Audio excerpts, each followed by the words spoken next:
The Dark Night of the Soul by St. John of the Cross. Book 2, Chapter 5 sets down the first line and begins to explain how this dark contemplation is not only night for the soul, but is also grief and torment. This dark night is an inflowing of God into the soul, which purges it from its ignorances and imperfections, habitual, natural, and spiritual, and which is called by contemplatives infused contemplation or mystical theology. Herein God secretly teaches the soul and instructs it in perfection of love without its doing anything, or understanding of what manner is this infused contemplation. Inasmuch as it is the loving wisdom of God, God produces striking effects in the soul, for by purging and illumining it, He prepares it for the union of love with God. Wherefore the same loving wisdom that purges the blessed spirits and enlightens them is that which here purges the soul and illumines it. But the question arises, why is the divine light, which, as we say, illumines and purges the soul from its ignorances, here called by the soul a dark night? To this the answer is that for two reasons this divine wisdom is not only night and darkness for the soul, but is likewise affliction and torment. The first is because of the height of divine wisdom, which transcends the talent of the soul, and in this way is darkness to it. The second, because of its vileness and impurity, in which respect it is painful and afflictive to it, and is also dark. In order to prove the first point, we must here assume a certain doctrine of the philosopher, which says that the more manifest and the clearer are divine things in themselves, the darker and more hidden they are to the soul naturally. Just as the clearer is the light, the more it blinds and darkens the pupil of the owl, and the more directly we look at the sun, the greater the darkness which it causes in our visual faculty, overcoming and overwhelming it through its own weakness. In the same way, when this divine light of contemplation assails the soul which is not yet wholly enlightened, it causes spiritual darkness in it. For not only does it overcome it, but likewise it overwhelms it and darkens the act of its natural intelligence. For this reason St. Dionysius and other mystical theologians call this infused contemplation a ray of darkness, that is to say, for the soul that is not enlightened and purged. For the natural strength of the intellect is transcended and overwhelmed by its great supernatural light. Wherefore David likewise said that near to God and round about him are darkness and cloud. Not that this is so in fact, but that it is so to our weak understanding, which is blinded and darkened by so vast a light to which it cannot attain. For this cause the same David then explained himself, saying, "Through the great splendor of his presence passed clouds," that is, between God and our understanding. And it is for this cause that when God sends it out from himself to the soul that is not yet transformed, this illumining ray of his secret wisdom causes thick darkness in the understanding. And it is clear that this dark contemplation is in these its beginnings painful likewise to the soul. For as this divine infused contemplation has many excellences that are extremely good, and the soul that receives them, not being purged, has many miseries that are likewise extremely bad, Hence it follows that as two contraries cannot coexist in one subject, the soul, it must of necessity have pain and suffering, since it is the subject wherein these two contraries war against each other, working the one against the other, by reason of the purgation of the imperfections of the soul, which comes to pass through this contemplation. This we shall prove inductively in the manner following. In the first place, because the light of this and wisdom of this contemplation is most bright and pure, and the soul which it assails is dark and impure, it follows that the soul suffers great pain when it receives it in itself, just as when the eyes are dimmed by humours and become impure and weak, the assault made upon them by a bright light causes them pain. And when the soul suffers the direct assault of this divine light, its pain, which results from its impurity, is immense, because when this pure light assails the soul, in order to expel its impurity, the soul feels itself to be so impure and miserable that it believes God to be against it, and thinks that it has set itself up against God.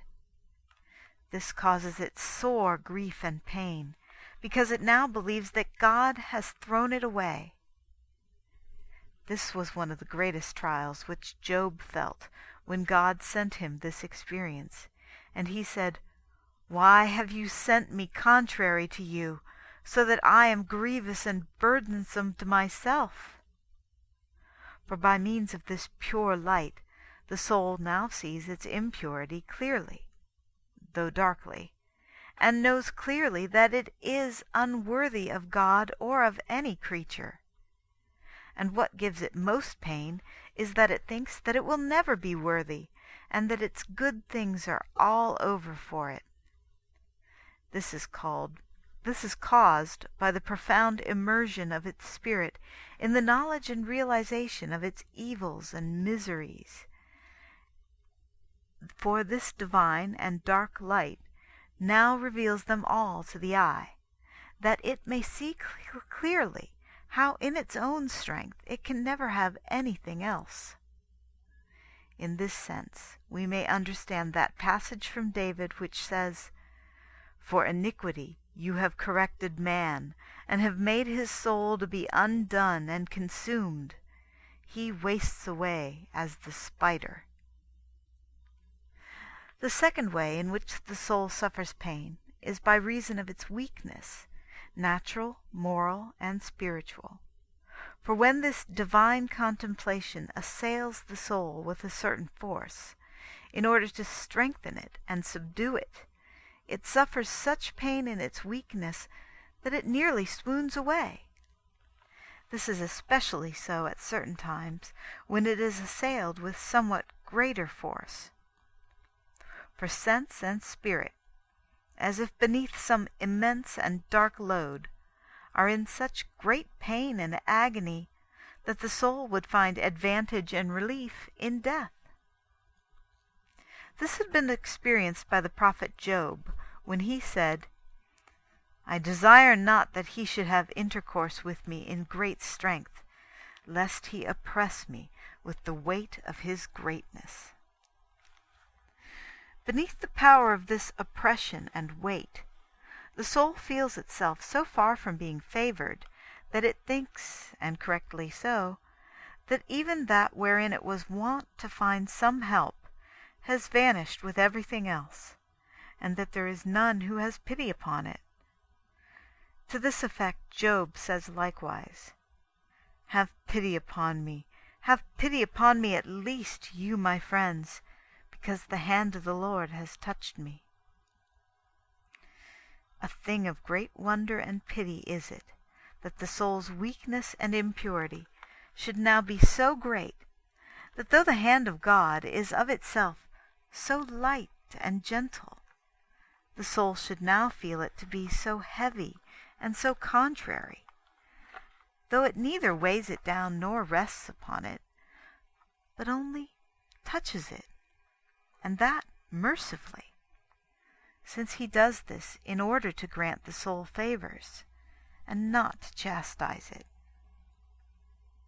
Chapter 6. Of other kinds of pain that the soul suffers in this night. The third kind of suffering and pain that the soul endures in this state results from the fact that two other extremes meet here in one, namely, the divine and the human. The divine is this purgative contemplation, and the human is the subject, that is, the soul.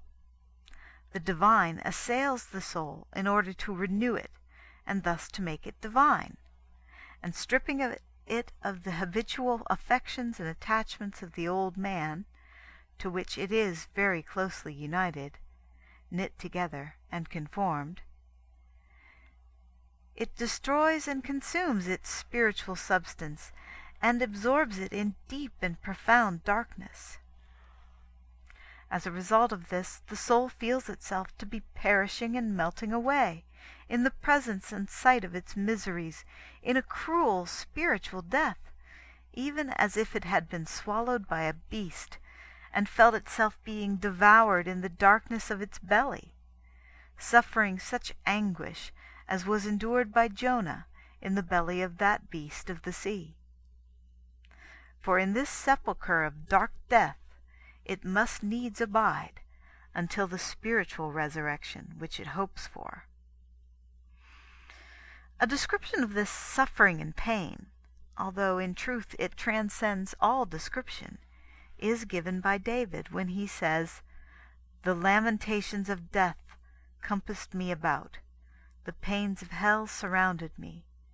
I cried in my tribulation." But what the sorrowful soul feels most in this condition is its clear perception, as it thinks, that God has abandoned it, and in his abhorrence of it has flung the soul into darkness. It is a grave and piteous grief for it to believe that God has forsaken it. It is this that David also felt so much in a like case, saying, "After the manner wherein the wounded are dead in the sepulchres, being now cast off by thy hand, so that thou rememberest them no more, even so have they set me in the deepest and lowest lake, in the dark places and in the shadow of death. And thy fury is confirmed upon me, and all thy waves thou hast brought in upon me." For indeed, when this purgative contemplation is most severe, the soul feels very keenly the shadow of death, and the lamentations of death, and the pains of hell, which consist in its feeling itself to be without God, and chastised and cast out, and unworthy of him. And it feels that God is wroth with it. All this is felt by the soul in this condition. Yea, and more, for it believes that it is so with it forever. It feels, too, that all creatures have forsaken it, and that it is condemned by them, particularly by its friends. Wherefore David presently continues, saying, "You have put far from me my friends and acquaintances. They have counted me an abomination." To all this will Jonah testify, as one who likewise experienced it in the belly of the beast, both bodily and spiritually. "You have cast me forth," he says, "into the deep, into the heart of the sea, and the flood has compassed me. All its billows and waves have passed over me. And I said, I am cast away out of the sight of thine eyes, but I shall once again see thy holy temple." Which he says because God purifies the soul in this state, that it may see his temple. "The waters compassed me, even to the soul. The deep hath closed me round about. The ocean hath covered my head. I went down to the lowest parts of the mountains. The bars of the earth have shut me up forever." By these bars are here understood, in this sense, imperfections of the soul, which have impeded it from enjoying this delectable contemplation.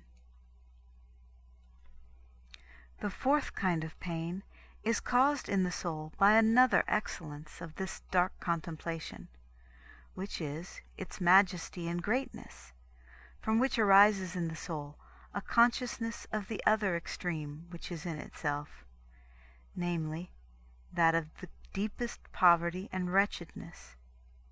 This is one of the chiefest pains that the soul suffers in this purgation, for it feels within itself a profound emptiness and impoverishment of three kinds of good, which are ordained for the pleasure of the soul, which are the temporal, the natural, and the spiritual. And the soul finds itself set in the midst of the evils contrary to these, namely, miseries of imperfection, dryness and emptiness of the apprehensions of the faculties, and abandonment of the spirit in darkness. Inasmuch as God here purges the soul according to the substance of its sense and spirit, and according to the interior and exterior faculties, the soul must needs be, in all its parts, reduced to a state of emptiness, poverty, and abandonment, and must be left dry and empty and in darkness. For the sensual part is purified in aridity, the faculties are purified in the emptiness of their perceptions, and the spirit is purified in thick darkness. All this God brings to pass by means of this dark contemplation, wherein the soul not only suffers this emptiness and the suspension of these natural supports and perceptions, which is a most afflictive suffering, as if a man were suspended or held in the air so that he could not breathe. But likewise God is purging the soul, annihilating it, emptying it or consuming it, even as fire consumes the moldiness and the rust of metal. All the affections and imperfect habits which it has contracted in its whole life. Since these are deeply rooted in the substance of the soul, it is wont to suffer great undoings and inward torment, besides the said poverty and emptiness, natural and spiritual, so that here may be fulfilled that passage from Ezekiel which says, "Heap to be burned, and the bones shall heap together the bones, and I shall burn them in the fire. The flesh shall be consumed, and the whole composition shall be burned, and the bones shall be destroyed." Herein is understood the pain which is suffered in the emptiness and poverty of the substance of the soul, both in sense and in spirit. And concerning this, he then says, "Set it also empty upon the coals, that its metal may become hot and molten, and its uncleanness may be destroyed within it, and its rust may be consumed." Herein is described the grave suffering which the soul here endures in the purgation of the fire of this contemplation. For the prophet says here that in order for the rust of the affections which are within the soul to be purified and destroyed, it is needful that in a certain manner the soul itself should be annihilated and destroyed, since these passions and imperfections have become natural to it. Wherefore, because the soul is purified in this furnace, like gold in a crucible, as says the wise man, it is conscious of this complete undoing of itself in its very substance, together with the direst poverty, wherein it is, as it were, nearing its end, as may be seen by that which David says of himself in this respect, in these words, "Save me, Lord," he cries to God, "for the waters have come in even unto my soul. I am made fast in the mire of the deep, and there is no place where I can stand. I am come into the depth of the sea, and a tempest has overwhelmed me. I have labored crying, my throat has become hoarse, my eyes have failed, whilst I hope in my God. Here God greatly humbles the soul, in order that he may afterwards greatly exalt it. And if he ordained not that when these feelings arise within the soul, they should speedily be stilled, it would die in a very short space. But there are only occasionally periods when it is conscious of their greatest intensity. At times, however, they are so keen that the soul seems to be seeing hell and perdition opened. Of such are they that in truth go down alive into hell, being purged here on earth in the same manner as there, since this purgation is that which would have to be accomplished there. And thus the soul that passes through this either does not enter that place at all, or tarries there only for a short time. For 1 hour of purgation here is more profitable than are many there. End of chapter 6, Book 2.